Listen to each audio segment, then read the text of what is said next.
সিরাজগঞ্জের জঙ্গি আস্তানায় র্যাবের অভিযানে 4 জনের আত্মসমর্পণ, অস্ত্র এবং বোমা তৈরির সরঞ্জাম উদ্ধার।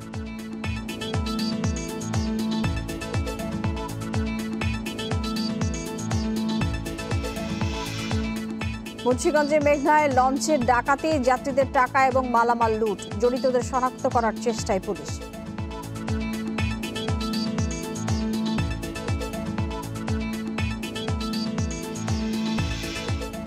চার মাসেও সমাধান হয়নি পদ্মা রেল সংযোগ প্রকল্পের নকশা জটিলতা, পিলার ভেঙে করা হচ্ছে নতুন নকশা।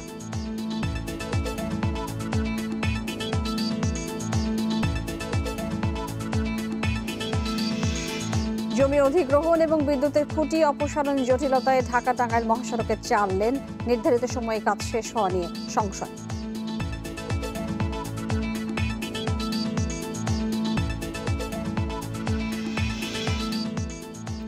এবং কিশোরগঞ্জের নরসুন্দা নদী দখলের অভিযোগ প্রভাবশালীদের বিরুদ্ধে, পানি প্রবাহ বাধাগ্রস্ত হওয়ায় ক্ষতির মুখে চাষাবাদ।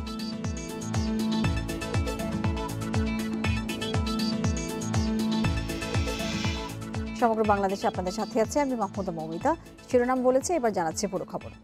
সিরাজগঞ্জের শাহজাদপুরে জঙ্গি আস্তানায় র্যাবের অভিযানে 4 সশস্ত্র জঙ্গি আত্মসমর্পণ করেছে।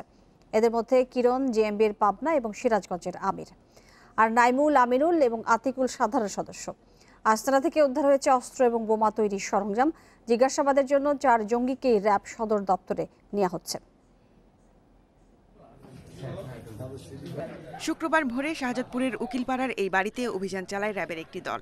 আইনশৃঙ্খলা বাহিনীর সদস্যদের উপস্থিতি টের পেয়ে র্যাব সদস্যদের দিকে গুলি ছোড়া হয় বাড়ি থেকে। তারপর গোটা এলাকা ঘিরে রাখে র্যাব সদস্যরা।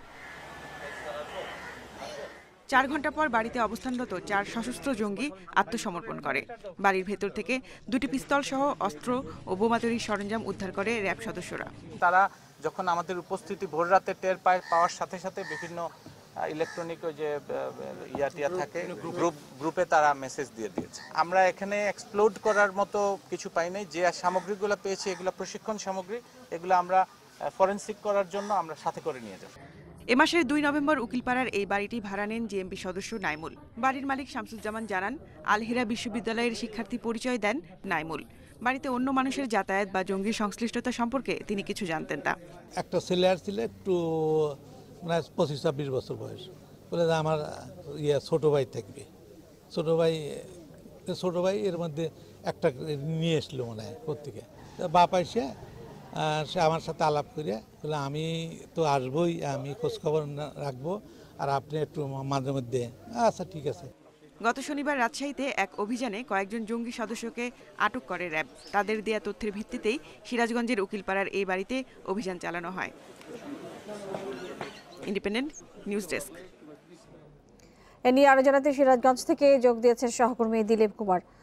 দিলীপ, যতটুকু আমরা জেনেছি দেখলাম যে 4 জনকে র্যাব সদর দপ্তরে নেওয়া হচ্ছে। তাদেরকে নেওয়া হয়েছে কিনা জিজ্ঞাসাবাদের জন্য, এবং পরবর্তীতে কি ধরনের প্রক্রিয়া গ্রহণ করা হবে, মামলা করা হবে কিনা, কি জানতে পেরেছেন আপনি?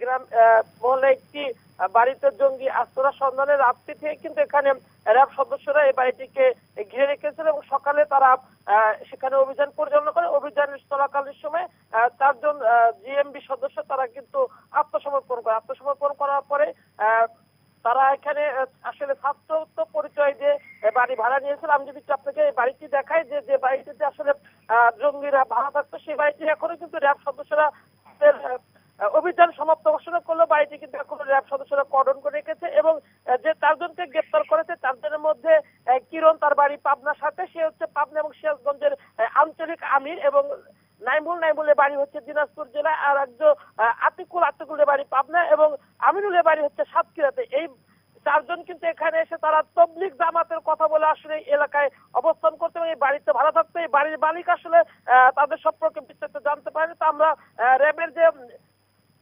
অতিরিক্ত মহাপরিচালক আছেন তিনি হচ্ছে আমাদেরকে জানিয়েছেন যে যাদেরকে গ্রেপ্তার করা হয়েছে তাদেরকে র্যাব দপ্তরে নেওয়া হবে এবং সেখানে আরো তাদেরকে আরো জিজ্ঞাসাবাদ করা হবে যে এই ঘটনার সাথে আর কেউ জড়িত আছে কিনা। এখান থেকে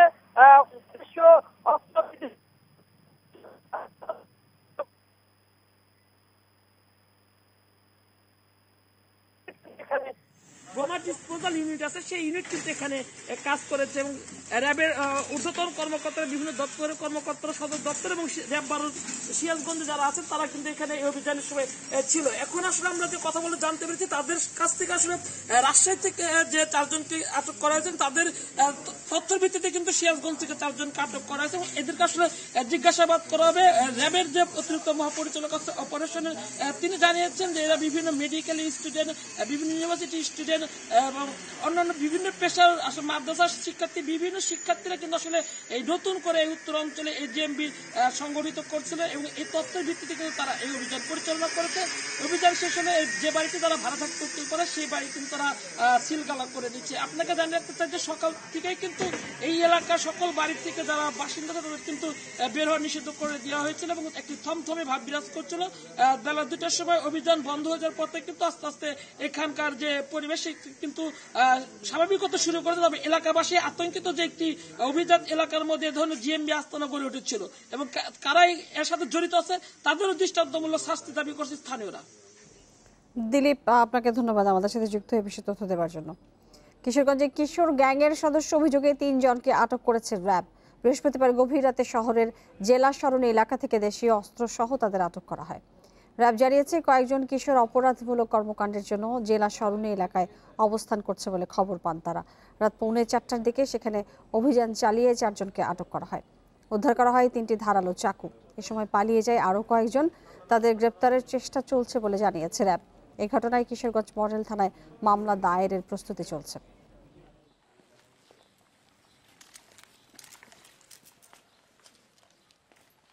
জানতে পারি যে কিছু কিশোর আপনার অপরাধ সংগঠনের জন্য দেশীয় অস্ত্রসহ সমাবেত হয়েছে। সেই প্রেক্ষিতে আমরা অভিযান চালিয়ে এই কিশোর গ্যাংয়ের 3 সদস্যকে আমরা এখানে গ্রেপ্তার করতে পারি হাতে নাতে। এছাড়াও আরো 2-3 জন পালিয়ে যায় এবং এর ভিতরে কিছু কিছু কিশোরের পূর্বেও মামলা রয়েছে।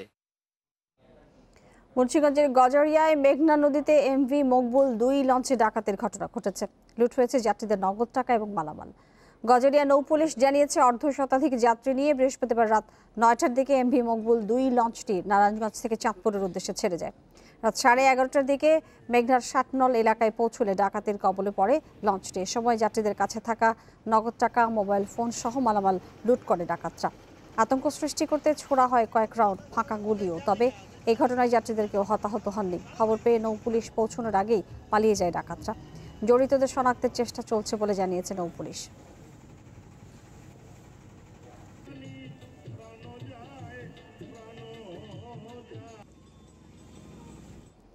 এ নিয়ে আরো জানাতে মুন্সিগঞ্জ থেকে যোগ দিয়েছেন সহকর্মী শুভ ঘোষ।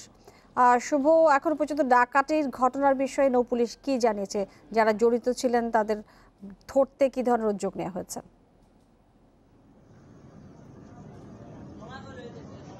দেখুন, আসলে এমভি মকবুল 2 যে লঞ্চটি আসলে ডাকাতির কবলে পড়েছিল, আমরা জানতে পেরেছি যে এই লঞ্চটি গতকাল বৃহস্পতিবার আসলে রাত 9টার দিকে নারায়ণগঞ্জ যে লঞ্চ টার্মিনাল আছে সেখান থেকে কিন্তু চাঁদপুরের মতলবের উদ্দেশ্যে এই লঞ্চটি ছেড়ে যায় এবং এই ছেড়ে যাওয়ার পরে কিন্তু প্রায় 2.5 ঘন্টার ব্যবধানে কিন্তু রাত 11:30টার দিকে যখন এটি মুন্সিগঞ্জের গজারিয়া অংশের যে চাঁদপুরের 60নল এলাকা রয়েছে মেঘনাতে, সেখানে পৌঁছালে কিন্তু স্পিড বোট যোগে কিন্তু প্রায় 8 থেকে 10 জনের, আমরা যেটি যাত্রীদের কাছ থেকে জানতে পেরেছি, 8 থেকে 10 জনের একটি সংঘবদ্ধ দল এসে তাদের উপর হামলা চালায় এবং তারা কিন্তু প্রথমেই আসলে বেশ কয়েক রাউন্ড ফাঁকা গুলি ছড়ে কিন্তু একটি আতঙ্ক তৈরি করে।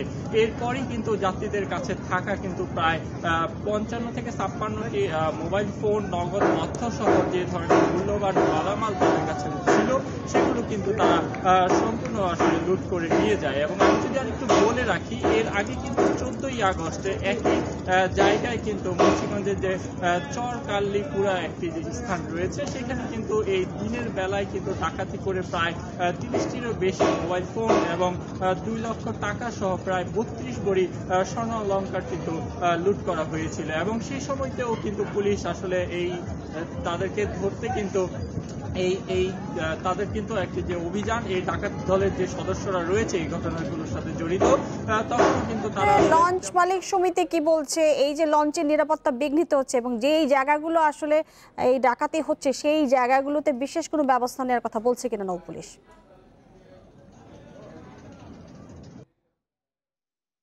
আমি আসলে সেটি বলছিলাম যে আসলে যে ঘটনাটি ঘটেছিল তখনও যেমন কাউকে আটক করা সম্ভব হয়নি, এবং এই ঘটনাটি ঘটার পরেও আমরা আসলে নৌ পুলিশের সাথে কথা বলেছি। তারা বলছেন যে ঘটনার খবর পেয়েই তারা তাৎক্ষণিকভাবে ঘটনাস্থলে গিয়েছেন, কিন্তু তারা কাউকে এখনো পর্যন্ত কিন্তু আটক করতে পারেনি। তবে এই ধরনের ঘটনা রুখতে আসলে তাদের পক্ষ থেকে কিন্তু নৌ পুলিশের যে টহল ব্যবস্থা থাকে সেটি আরো জোরদার করা হবে বলে কিন্তু তারা আমাদেরকে জানিয়েছেন, এবং যারা যাত্রীরা ছিলেন তাদের কাছ থেকে তাদের যারা এই ধরনের হামলাটি চালিয়েছেন তাদের আসলে বিবরণ নিয়ে কিন্তু তারা গোপনে একটি তদন্ত তারা চালাচ্ছেন, এবং এই ঘটনার সাথে যারা জড়িত তাদেরকে দ্রুত আইনের আওতায় নিয়ে আসতে তারা সক্ষম হবে বলেও আমাদেরকে তারা বলছেন। তারপরেও আসলে যাত্রীদের সাথে কথা বলে আমরা আরো বেশ কিছু যে ধরনের তথ্য পেয়েছি। যাত্রীরা বলছেন যে এই নৌপথে চলাচল করতে গিয়ে প্রায় সময় তারা এই ধরনের আসলে বিড়ম্বনার শিকার হচ্ছেন। তবে এই বিষয়গুলোতে কিন্তু প্রশাসনের নজরদারি আরো বৃদ্ধি করা প্রয়োজন বলে কিন্তু তারা এবং সংশ্লিষ্ট যারা আছেন তারা মনে করছেন। তো এই ছিল 4 মাসেও সমাধান হয়নি পদ্মা রেল সংযোগ প্রকল্পের নকশা জটিলতার। 4টি পিলারের প্রয়োজনীয় উচ্চতা থাকলেও প্রশস্ততা না থাকায় সবশেষ ডিজাইনও ফিরিয়ে দিয়েছে পদ্মা সেতু কর্তৃপক্ষ। এখন পিলার ভেঙে নতুন নকশা করছে রেল মন্ত্রণালয়। এই অবস্থায় মাওয়া এবং জাজিরা প্রান্তের চিহ্নিত স্থানে কাজ বন্ধ রয়েছে। বিশেষজ্ঞদের আশঙ্কা এতে বেড়ে যাবে রেল সংযোগ প্রকল্পের সময় এবং খরচ। আগস্টে রেল সংযোগ প্রকল্পের 4টি পিলার নিয়ে আপত্তি জানায় পদ্মা সেতু কর্তৃপক্ষ। প্রয়োজনীয় 5.7 মিটার উচ্চতা ও রাস্তার প্রশস্ততা 15.5 মিটার না থাকায় এ আপত্তি। সেতু কর্তৃপক্ষের বিশেষজ্ঞরা সম্ভাব্য 3টি সমাধান দেন। সেটি পর্যালোচনা করে রেল কর্তৃপক্ষ উচ্চতা ঠিক রেখে রাস্তার প্রশস্ততা 2 মিটার কমিয়ে আরেকটি নকশা দেন, কিন্তু সেটিও ফিরিয়ে দিয়েছে সেতু বিভাগ। আমাদের যেটা রিকোয়ারমেন্ট ছিল ফুলফিল হয় না, ফুলফিলটা হলে অ্যাকসেপ্টেড হবে কি, এটা ওনাদেরকে সেই পরামর্শও দেওয়া হয়েছে। এরপর রেল কর্তৃপক্ষ বুয়েটের সহযোগিতায় বিশেষ নকশাও করে, কিন্তু তাতেও আন্তর্জাতিক মান অনুযায়ী উচ্চতা ও প্রশস্ততা নিশ্চিত হয়নি। এখন পদ্মা সেতুর বিশেষজ্ঞরা বলছেন তাদের দেয়া পরামর্শগুলো মানলে উচ্চতা প্রশস্ততা সবকিছুই নিশ্চিত হতো। ওরা রেলওয়েটা করেছে এই যে স্প্যানটা 38 মিটার করে করে আসছে। আমি বললাম যে এখানকার এই 338 114 মিটার, এটাকে 3টা না করে 4 ভাগ করো।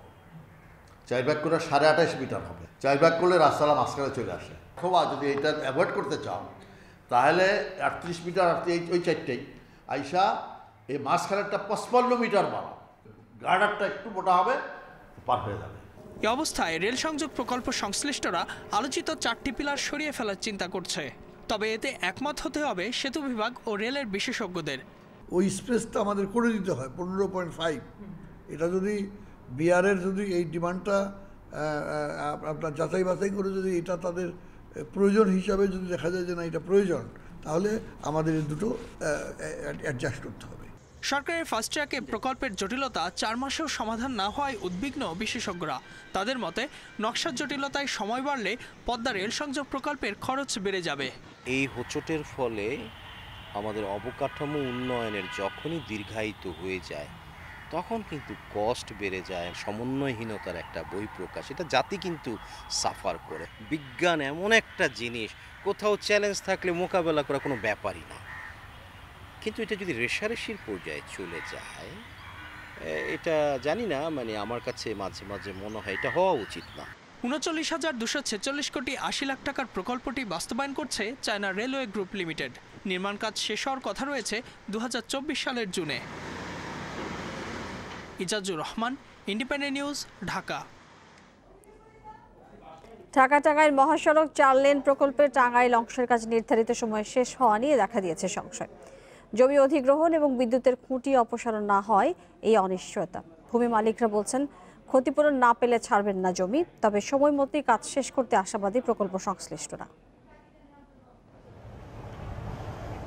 ঢাকা টাঙ্গাইল মহাসড়কে গাজীপুরের জয়দেবপুর থেকে টাঙ্গাইলের এলেঙ্গা পর্যন্ত 4 লেন প্রকল্পের কাজ শুরু হয় 2015 সালের ডিসেম্বরে। এর দৈর্ঘ্য 70 কিলোমিটার। কাজ শেষের মেয়াদ ছিল 2019 সালের ডিসেম্বরে। নানা জটিলতায় এই মেয়াদ বাড়ানো হয় কয়েক দফা। সবশেষ 2021 সালের জুন পর্যন্ত সময় বাড়ানো হয়। কিন্তু বিদ্যুতের খুঁটি অপসারণ ও জমি অধিগ্রহণ জটিলতায় এই সময়েও কাজ শেষ হওয়া নিয়ে দেখা দিয়েছে সংশয়। ক্ষতিপূরণ না পেলে জমি ছাড়তে নারাজ ভূমি মালিকরা। আমাদের এখানে রাস্তায় যে গড়দরজা পড়ছে, 1 পয়সাও দেয় না, খালি নোটিশ দিয়ে তো গেছে এই তুরি। সরকার জায়গা চাইছে, জায়গা দিয়ে দিছি, কিন্তু টাকা তো পাই নাই। যদি টাকা না পাই আমরা জায়গা ছাড়ব না।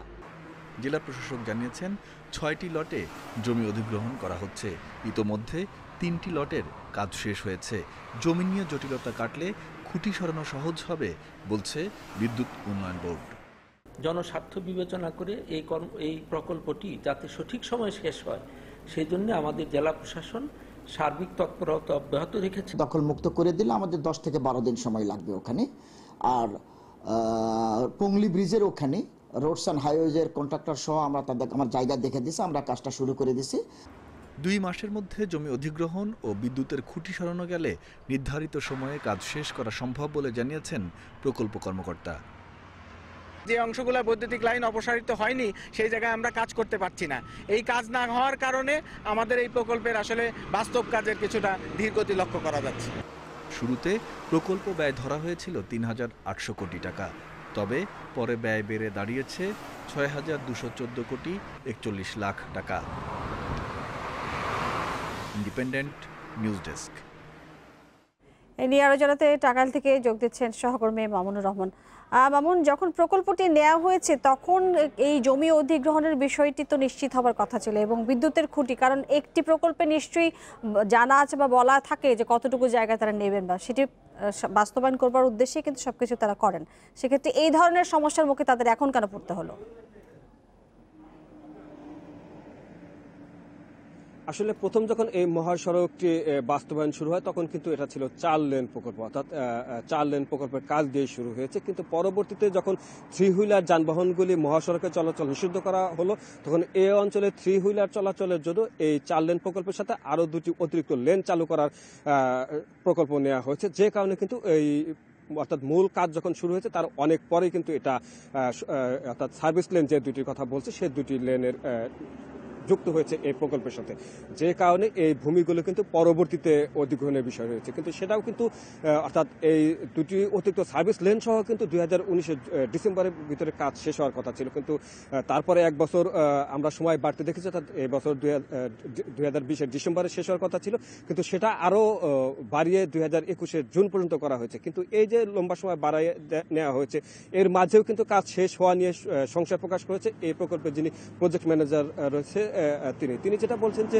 অধিগ্রহণের কাজ শেষ হয়নি, যে কারণে এখানে বিদ্যুতের যে পোলগুলি আছে, আমি যদি আমাদের দর্শকদেরকে দেখাই যে আমার পিছনে যে বাড়িঘরগুলি দেখা যাচ্ছে এগুলা কিন্তু এই প্রকল্পের মাঝে, অর্থাৎ 4 লেন প্রকল্পের সাথে যে 2টি অতিরিক্ত সার্ভিস লেন তার একটি সার্ভিস লেনের উপরে কিন্তু এই অবকাঠামোগুলি রয়েছে। এই তারা ভূমির যে অধিগ্রহণের টাকা সেটা না পাওয়ার কারণে তাদের স্থাপনা হয়নি, যে কারণে কিন্তু এখানে কাজটি স্থবির হয়ে রয়েছে। আর ঠিক আমি যদি এই পাশে দেখাই, ঠিক এই পাশে দেখবেন যে বিদ্যুতের পোলগুলো কিন্তু যে জায়গায় সার্ভিস লেন হওয়ার কথা সেই সার্ভিস লেনের জায়গাতে কিন্তু এই বিদ্যুতের পোলগুলো রয়েছে, যে কারণে সাথে কথা 4 লেন প্রকল্পে যারা প্রকল্প সংশ্লিষ্ট রয়েছে তারা কিন্তু এখানে কাজ করতে পারছে, তাদের কাজটি এখানে থেমে রয়েছে, যে কারণে এই কাজটি। মামুন, আপনি যেটি বলছিলেন যে যেহেতু ভূমি অধিগ্রহণটি আসলে এখন পর্যন্ত তারা সমাধান করতে পারেনি কারণ ভূমি মালিকরা সেটা ছাড়ছে না, কিন্তু বিদ্যুতের খুঁটি তো সরকারের আওতার মধ্যে হয়েছে, এগুলোর সমাধানে কি সমস্যা? বিদ্যুতের খুঁটি নিয়ে আমাদের প্রজেক্টে সম্পৃক্ত যারা আছে তারা যেটা বলেছে যে প্রায় 1.5 বছর আগে কিন্তু এই বিদ্যুতের খুঁটিগুলি সরানোর জন্য তারা সংশ্লিষ্ট দপ্তরকে টাকা পরিশোধ করেছে, তারপরেও তারা এটা সরাচ্ছে না। তো এই বিষয়ে আমি কথা বলেছি বিদ্যুৎ বিভাগের কর্মকর্তার সাথে, তিনি এই অঞ্চলের ব্যবস্থাপক, তিনি তত্ত্বাবধায়ক, তিনি যেটা বলেছেন যে ভূমি অধিগ্রহণ যদি সম্পন্ন না হয়, অর্থাৎ এই খুঁটিগুলি রাস্তার কোন পাশে যাবে সেই পাশে যাদের জমি আছে তারা অনেক ক্ষেত্রে বাধা দিয়েছে, এমনটি তারা বলছে, যে কারণে এই বিদ্যুতের খুঁটিগুলি কিন্তু সরানো সম্ভব হচ্ছে না। আর বিদ্যুতের খুঁটিগুলি মহাসড়কের পাশে থাকার কারণে কিন্তু সার্ভিস লেনের কাজও সংশ্লিষ্ট প্রতিষ্ঠানগুলি করতে পারছে না। অর্থাৎ ভূমি জটিলতা শেষ না হলে এই মহাসড়ক আদৌ যথাসময় শেষ হওয়ার কোনোই সম্ভাবনা নেই। তবে আমরা কিন্তু এই বিষয় নিয়ে টাঙ্গাইলের যে জেলা প্রশাসক মোহাম্মদ আতাউল গনি তার সাথে কথা বলেছি, তিনি যেটা বলেছেন যে খুব দ্রুত সময়ের মাঝে, অর্থাৎ তিনি সাক্ষাৎকার নেওয়ার সময় বলেছিলেন যে 7 কর্মদিবসের ভিতরে ভূমি যে জটিলতা যেসব বিষয়গুলি আছে তিনি এটা সমাধান করার চেষ্টা করবে, এবং এই যথাসময়ে যাতে 4 লেন প্রকল্প সহ সম্পূর্ণ প্রকল্পটা শেষ হয় এবং এই মহাসড়ক বঙ্গবন্ধু সেতু হয়ে উত্তরবঙ্গের 22টি জেলা সহ 26টি জেলা মানুষ যেন এটার সেবাটা যথাযথভাবে সেই পদক্ষেপ তিনি গ্রহণ করবে এমনটি জানিয়েছে। এই হচ্ছে ঢাকা টাঙ্গাইল বঙ্গবন্ধু মহাসড়ক অর্থাৎ এই 4 লেন প্রকল্পের নির্মাণের জটিলতা নিয়ে আমার কাছে পাওয়া সর্বশেষ তথ্য।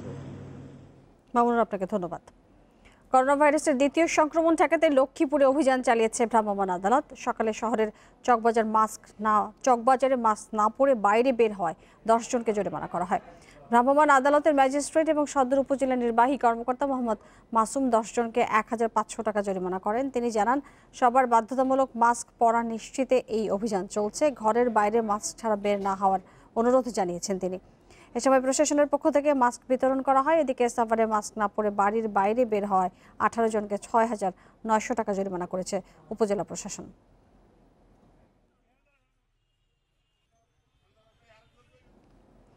যুব কর্মসংস্থান সোসাইটি যুবকের সম্পত্তি বিক্রি করে আমানত দ্রুত ফিরিয়ে দেওয়ার দাবি জানিয়েছেন প্রতারিত গ্রাহকরা। সকালে চট্টগ্রাম প্রেস ক্লাবে এক সংবাদ সম্মেলনে তারা এই দাবি তুলেছেন। প্রতারিত গ্রাহকরা জানান, বছরের পর বছর অপেক্ষা করেও যুবকের কাছে গ্রাহকের পাওনা 2500 কোটি টাকা উদ্ধার করা যায়নি। চট্টগ্রাম বিভাগে এই পাওনা রয়েছে প্রায় 700 কোটি টাকা। প্রশাসক নিয়োগের সিদ্ধান্ত দ্রুত বাস্তবায়ন করে গ্রাহকদের ক্ষতি পোষানোর দাবি জানিয়েছেন তারা। এ সময় 2014 সালে দায়ের করা মামলার আসামিদের গ্রেপ্তার এবং দ্রুত অভিযোগপত্র দেওয়ার দাবিও করেন গ্রাহকরা।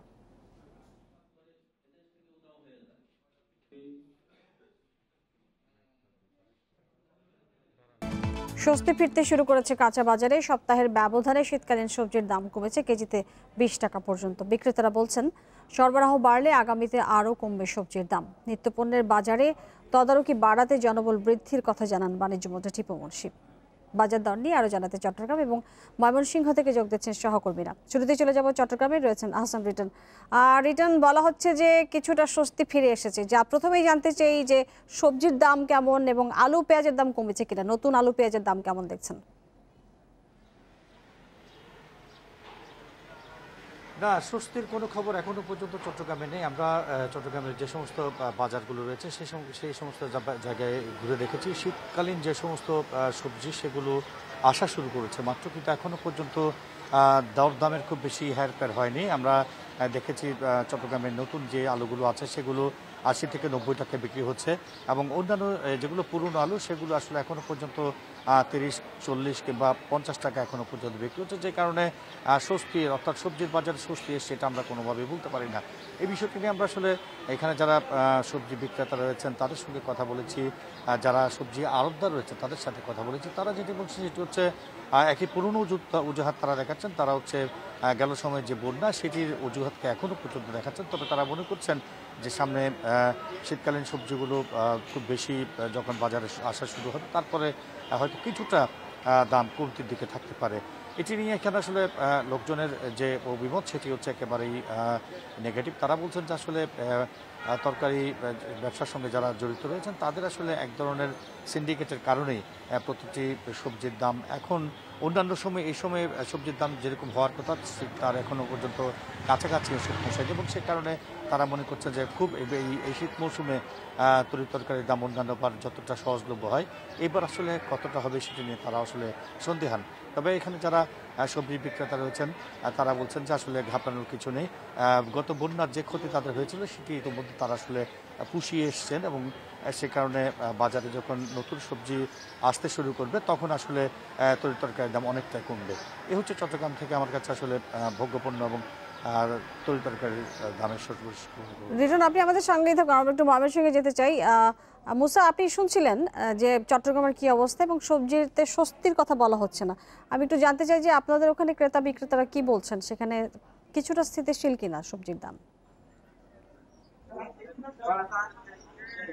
এই মুহূর্তে আমি ময়মনসিংহের যে সবচেয়ে বড় যে সবজির যে পাইকারি বাজারটি রয়েছে মেসুয়া বাজার, সেই মেসুয়া বাজারে রয়েছি। এইখানে আমি কিন্তু স্বস্তির খবরই জানাতে চাই। গত 4 দিন যাবৎ সবজির বাজারে সবজির দাম ব্যাপকভাবে কমে গেছে। আমি বাজার ঘুরে দেখেছি, সরজমিনে ঘুরে দেখেছি, সেখানে কিন্তু যেখানে গত কয়েকদিন আগে 4 দিন আগেও সবজির দাম যেরকম ছিল, বর্তমানে কিন্তু অর্ধেকের দাম অর্ধেক হয়ে গেছে, অর্ধেকের মতো দাম কমে গেছে। আজকে আমি বেশ কিছু বিক্রেতার সাথে কথা বলেছি। বিক্রেতারা আমাদেরকে যেটি জানিয়েছেন যে কয়েকদিন আগেও একটি লাউ বিক্রি হতো 40 থেকে 50 টাকা, আজকে সেটি 20 টাকায় বিক্রি হচ্ছে। এছাড়া বেগুন বিক্রি হচ্ছে 30 টাকায়, যে বেগুনটি কয়েকদিন আগেও 70 থেকে 80 টাকায় বিক্রি হতো। কাঁচা টমেটো বিক্রি হচ্ছে 50 টাকায়, যেটি বিক্রি হতো 100 টাকা, এবং পাকা টমেটো যেটি কিনা কয়েকদিন আগেও 200 টাকার উপরে বিক্রি হতো, আজকে 100 টাকায় বিক্রি হচ্ছে। এছাড়া শাক, যেগুলি লাল শাক 40 টাকা 50 টাকা বিক্রি হতো, আজকে বিক্রি হচ্ছে 20 টাকায়। এছাড়া পুঁই শাক 30 টাকায় বিক্রি হচ্ছে। যে মুড়ি কাটা পেঁয়াজ নিশ্চয়ই উঠেছে এবং নতুন আলু উঠেছে, সেক্ষেত্রে আসলে অন্যান্য আলু এবং পেঁয়াজের দাম কেমন? নতুন পেঁয়াজ এবং নতুন আলু বাজারে কতটা স্বস্তিদায়ক এখন? নতুন আলু এবং পেঁয়াজের ক্ষেত্রে দাম খুব একটা কমছে না। আমি নতুন আলু 70-80 টাকায় বিক্রি হচ্ছে, তবে পুরাতন আলু সেগুলো কিন্তু 40-45 টাকায় বিক্রি হচ্ছে। তবে শীতকালীন যে সবজি রয়েছে সেটির ব্যাপক আমদানি হওয়ায় এইখানে পাইকারি বাজার হিসেবে এখানে কিন্তু দাম অনেকটাই কম। তবে ময়মনসিংহের অন্যান্য বাজারে আমরা দেখেছি সেখানে দাম কিছুটা হলেও বেশি। এখানে পাইকাররা যেটি বলছেন যে এবছর ময়মনসিংহের যে সবজি ভান্ডার ক্ষেত্র চরাঞ্চলের 5টি ইউনিয়ন রয়েছে, সেখান থেকে প্রচুর পরিমাণে সবজি ময়মনসিংহের এই বাজারে আসছেন এবং সেখান থেকে অন্যান্য বাজারে চলে যাচ্ছে। এই কারণে আমদানি বেশি হওয়ায় দাম কমেছে বলে আমরা বিক্রেতারা আমাদেরকে জানিয়েছেন। ময়মনসিংহের এই বাজারটিতে কিন্তু মধ্যরাত থেকে এখানে সবজি আসা শুরু হয় এবং সকাল 6টা থেকে প্রায় সারাদিনই সেখানে পাইকারি সবজি বিক্রি হয় এবং এখান থেকে ময়মনসিংহের বিভিন্ন বাজারে সবজি সরবরাহ করা হয়, যার কারণে কিছুটা হলে এই বাজারে কিন্তু সবজির দাম কিছুটা কম এবং এখান থেকে অন্যান্য বাজারে কিছুটা বেশি। আমরা বেশ কয়েকজন ক্রেতার সাথে কথা বলেছি, ক্রেতারা স্বস্তি জানিয়েছেন যে অনেকদিন পর হলেও কিন্তু সবজির বাজারে দাম কিছুটা কমে এসেছে এবং তাতে তারা কিন্তু স্বস্তি প্রকাশ করেছেন। এই ছিল ময়মনসিংহে পাইকারি সবজি বাজার থেকে সর্বশেষ অবস্থা। চট্টগ্রাম এবং ময়মনসিংহ থেকে সবজির দাম জানাচ্ছিলেন আমাদের সহকর্মীরা। কিশোরগঞ্জের করিমগঞ্জে নরসুন্দা নদীর একাংশ দখল করে পুকুর এবং খাল দখল করে বাড়ি নির্মাণ করেছেন এক প্রভাবশালী ব্যবসায়ী। এতে করে নদী খালের গতিপথ বন্ধ হয়ে তলিয়ে যাচ্ছে ফসলি জমি। স্থানীয়দের দাবি, ভূমি অফিসের অসাধু কর্মকর্তার সঙ্গে যোগ সাজসে এসব অবৈধ দখল চালিয়ে যাচ্ছেন মঞ্জু মিয়া।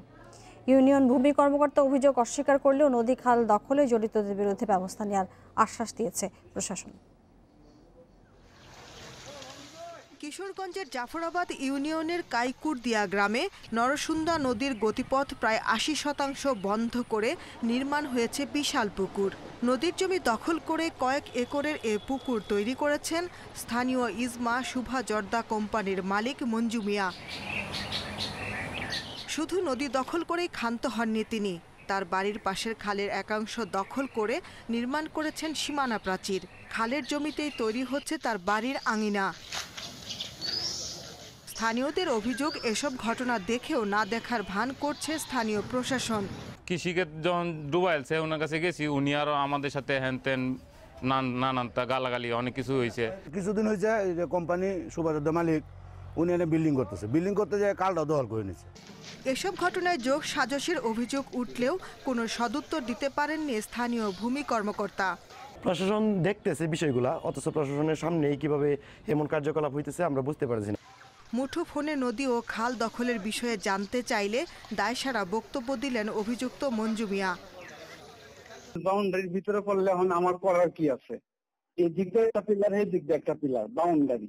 এই পারেও আমার জায়গা, এই পারেও আমার জায়গা। আমি 20 ফুট ছাড়ছি, 14 ফিটের জায়গা সরকার আমার কাছে পায়। আমি তো 20 ফুট সাইডে কাজ করতেছি। পাশে নরসুন্দা নদীর একটা প্রবাহ আছে এবং সেই প্রবাহতে তিনি একটি বাঁধ সৃষ্টি করে একটি মাছ চাষ করার অভিপ্রায় বা কার্যক্রম চলমান রেখেছে। সেই জিনিসটি আমরা কঠোর হস্তে বন্ধ করব। নরসুন্দা নদী ও খাল দখলমুক্ত করে পানির অবাধ প্রবাহ নিশ্চিতে শুধু আশ্বাস নয়, প্রশাসনের কার্যকর পদক্ষেপ চান করিমগঞ্জবাসী। Independent news desk.